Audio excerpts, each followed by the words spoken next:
The girl did not want to establish contact with Luke, because she believed that he always brings trouble. Then he offered her to be his partner. But the girl refused him. He then demonstrated his skill in neutralizing other people's magic. Irinda realized that she was wrong. The girl understood why the characters did not follow the plot, but she did not understand why Luke behaved in this way. He bored her for a long time with his proposal. Serena asked what Irinda was thinking of doing with Reynard, since she and Luke almost got into a fight yesterday. The argument was because Luke thought fencing was pointless.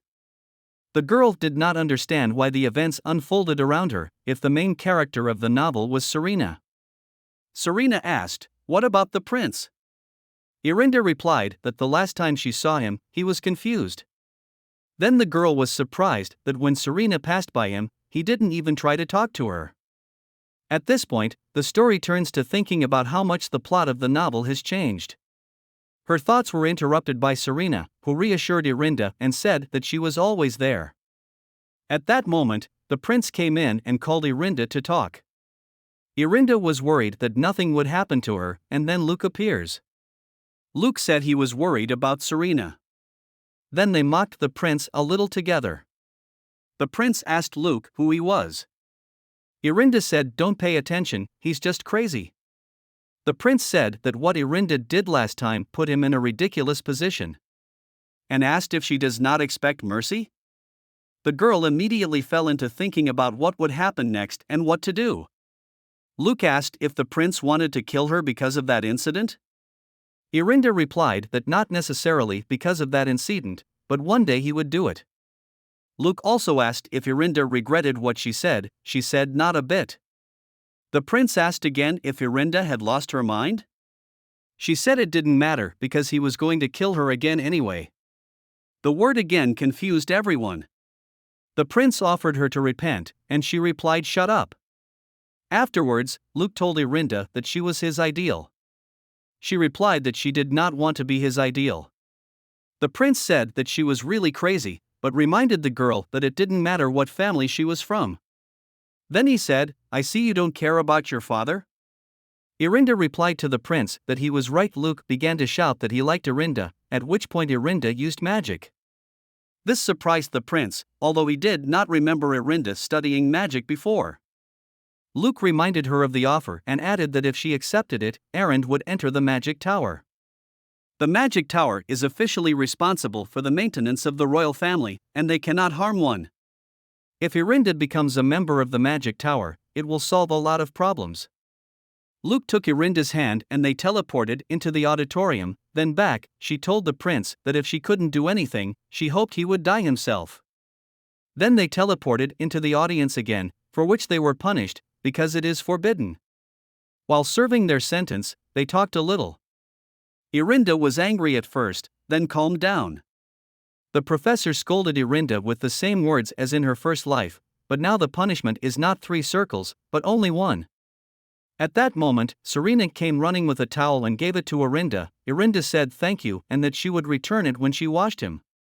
Irinda told the professor that it was Luke who used the magic. He was scolded and punished, but at the end he told Irinda that he would watch her next time. Serena was worried about Luke, but Irinda reassured her. Serena then asked if Irinda really liked talking to her. Irinda assured Serena that she really enjoyed talking to her, and to prove her sincerity, Irinda bought a bunch of pastries.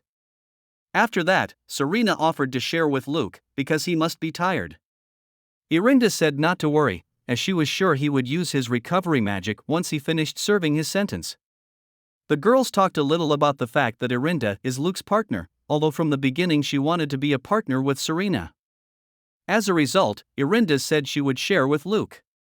Serena didn't know why the boys in their class didn't really like them.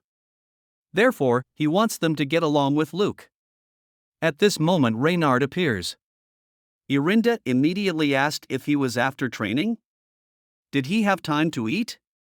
Irinda remembered the time when Reynard and Luke had a small conflict. But she immediately asked if Reynard was tired then? He made it clear that he was. Reynard apologized, and added that it didn't mean he was angry with Irinda. and he admitted that it was his fault that he tried to force Irinda to learn fencing. Irinda shook his hand and said it was okay. She added that she hopes that in the future they will meet not only at training. Reynard said he still didn't think it was right to waste that much stamina. Serena invited Reynard to eat with them. When they ate, there were 4 of them: Serena, Irinda, Luke, and Reynard. Luke called Irinda a traitor and asked how she could leave him. Then he asked what Reynard was doing here. Then he asked Irinda again if she doesn't know that wizards don't get along with swordsmen. Then Luke muttered, "How are you supposed to dine with people like that?" Serena said they don't have any other friends. Luke pointed at Reynard and said that he should not be friends. Irinda said with a sneer that she shouldn't do that at his age and started to smile, but said that her smile wouldn't help. Irinda remembered that this word was so similar to Noah's words in her past life. Luke then said that he is still angry because it is not easy to do 5 laps around the stadium. At some point, Serena said she heard about the dance party. This ball was a trick by the author in the original script so that the prince and Serena could meet. Then the conversation was tense because the boys argued among themselves. As a result, Irinda trained with Luke. At the beginning he danced first poorly, then well, and at the end he told Irinda that he was having fun with her and disappeared using magic.